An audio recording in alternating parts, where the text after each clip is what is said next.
Okay, guys, it's time for episode 16 of Dragon Ball Super. This episode is called Vegeta Becomes a Pupil, Take Down Whis. Okay, so we're moving on here. The last episode was just completely all filler.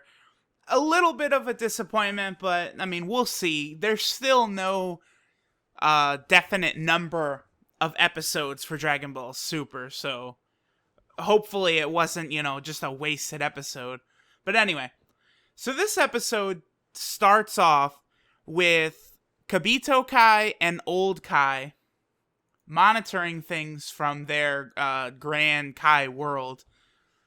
And they wonder about some of the planets earlier that we saw that Beerus destroyed. And they both mention how the planets seem to have vanished almost by magic. Now, there's no follow up to this scene yet, but I figured it'd be important that I mentioned how they talk about how it's weird that the planets vanish, just in case that becomes a plot point later on. And there's also a funny little gag where old Kai is looking down like at the universe and he's like, "Oh!" and he gets so excited. And Kabito Kai is thinking, "Oh, here goes that pervert old Kai again." But like when he sees what old Kai's looking at, it's just two beetles fighting. And it's an interesting little gag. Obviously in there just to, squeeze up time though. Then we see Goku is doing his usual farming duties when Krillin shows up. And Krillin mentions like to Goku how, "Oh boy, you've become so strong. There's now a huge gap between us." And it's like, Krillin, boy, what the fuck are you talking about? Since day one, when Goku first showed up, there has always been a gap. Always, always, always, always.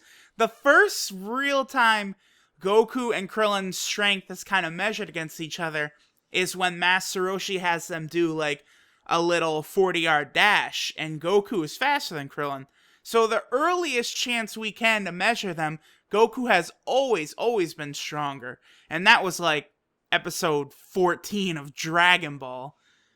Speaking of Dragon Ball, Krillin actually has a flashback, and it is interesting to see some of these old Dragon Ball scenes in the new animation of Dragon Ball Super that we've got going here. But we can see, like, when they're carrying the milk, when they're being chased by the sharks, those early episodes of Dragon Ball, those first came out in the 80s. That was the first time they aired in Japan. So I do like, showing some of these flashbacks is okay, especially if they do it in the new style animation, which is interesting to me, definitely. Krillin then asks Goku to punch him as hard as he can because he wants to see just how strong Goku's gotten. And Goku, he's like, "Are you sure? Are you sure? Are you sure?" But Krillin's so sure. So Goku powers up and punches him. He doesn't go Super Saiyan or anything because that punch would probably kill Krillin. He just stays in his normal form and hits Krillin as hard as he can. And it shows Krillin, like, he gets flung so far. He's going through mountains. He goes through someone's house and some people are eating dinner. Krillin is just going far, far away. And Goku tries to instant transmission to where Krillin is going so he can catch Krillin. But he instant transmissions right next to this rock, but he doesn't position himself properly, so Krillin actually hits the rock, and Goku's just standing there like, whoops. Then we see Android 18 applying a sort of medicine to Krillin, and we see Goten and Marin, and Android 18 and Krillin's daughter, they're kind of playing around, and it's pretty interesting. And Krillin actually is lamenting giving up fighting, giving up his martial arts.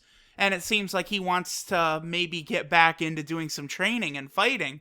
So, this is setting up seeds for, I guess, what Krillin does, in the Resurrection of Frieza movie, how he's, he gets his hair shaved and he's ready to help fight them against all Frieza's soldiers. Then we see Goku. He transforms Super Saiyan. He's back on the little field where he's farming.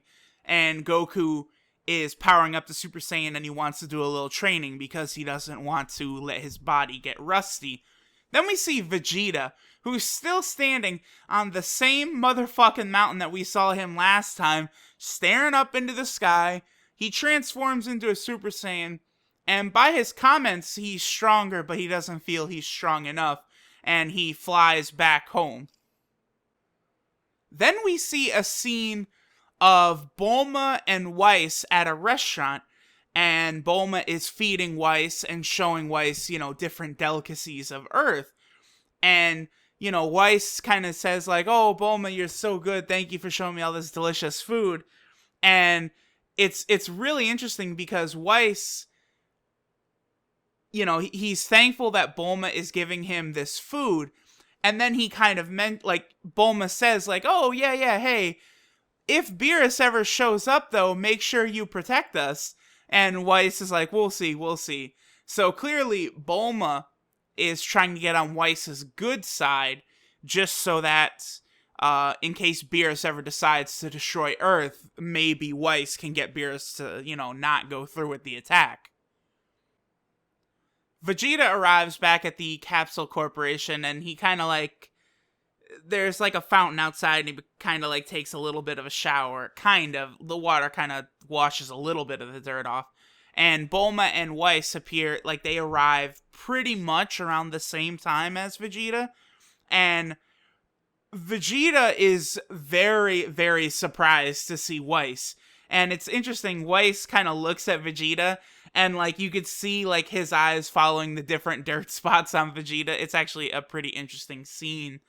And by a lot of this conversation that takes place from here on with Bulma, Vegeta, and Whis, they are really implying heavily that a lot of time has passed. At least, it has to have been at least a month since Super Saiyan God Goku and Beerus have fought.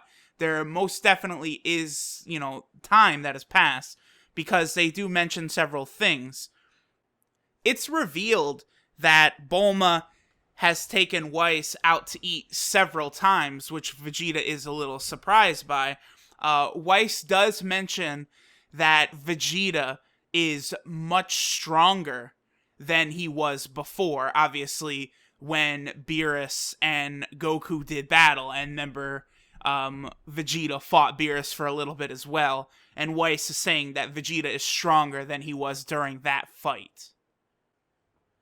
And then Bulma sees how Vegeta is reacting to Whis' appearance, and she kind of teases Vegeta a little bit about dining with Whis, like, oh, I know, you're upset because your wife is out dining with him. And Vegeta's like, no, I don't care about that. What Vegeta wants is he wants Whis to take him to Beerus. Beerus is still on his planet resting.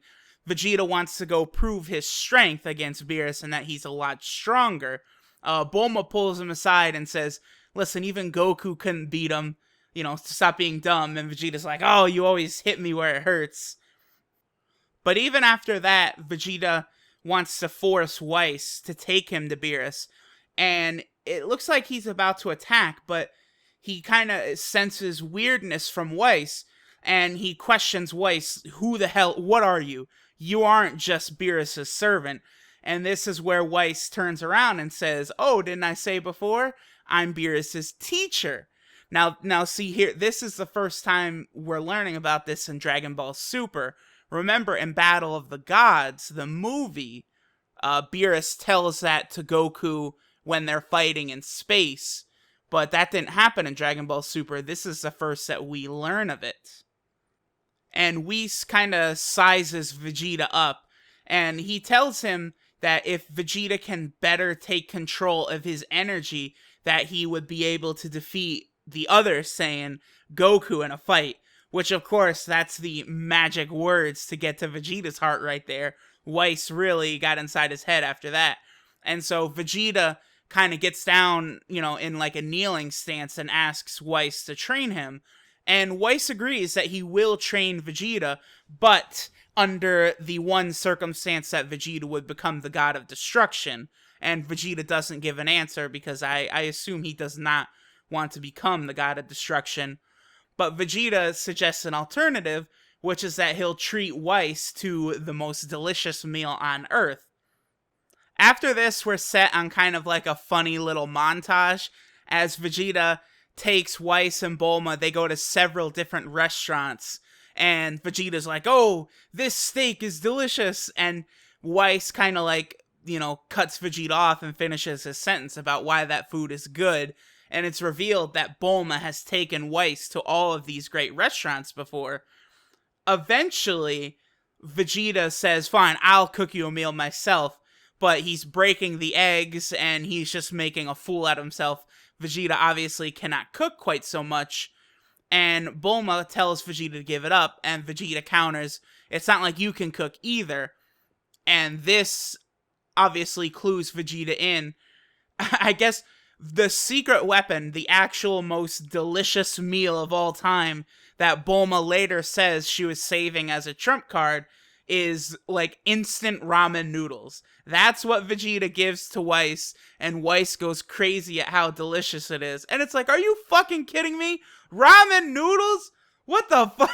No! Shut up! Like, Vegeta took Whis to some steakhouse, but ramen noodles, the most delicious meal in the world. It's like, fuck out of here with that bullshit. After Vegeta gives Whis the ramen noodles, it immediately cuts to Whis taking Vegeta to Beerus's planet. And so it looks like Vegeta was successful in becoming Whis' student. And it's interesting because Whis mentions how Bulma's a good woman, and it shows her giving Vegeta new clothes. Now, it's difficult to get a good look at Vegeta while he's traveling with Whis because the colors are kind of distorted by the method of travel that Whis uses, but it looks like Bulma gave Vegeta his Resurrection of Frieza outfit. So we really are beginning to get close to that, that part of the show, which I am very eager to see how they're going to do the Golden Frieza fight. Like, I'm not gonna lie, I am like really excited for that, and I'm really excited to see the blue Super Saiyan God, Super Saiyan. I can't wait to see these, actually. And the episode cuts off with Vegeta and Whis traveling to Beerus's planet. And then we see the preview for the next episode, in which it's apparent that Goku is trying his best to also get Whis to take him to Beerus's planet so he can train him. And it's interesting because in these quick couple flashes, I see that Gohan has his Resurrection of Frieza haircut, and Bulma also has the same haircut. She changed her hair from the Battle of the Gods saga to the Resurrection of Frieza saga, so things are moving along at a pace now. At least this whole episode wasn't filler. There actually were, events that were being set in motion here. So I'll see you guys next time for episode 17.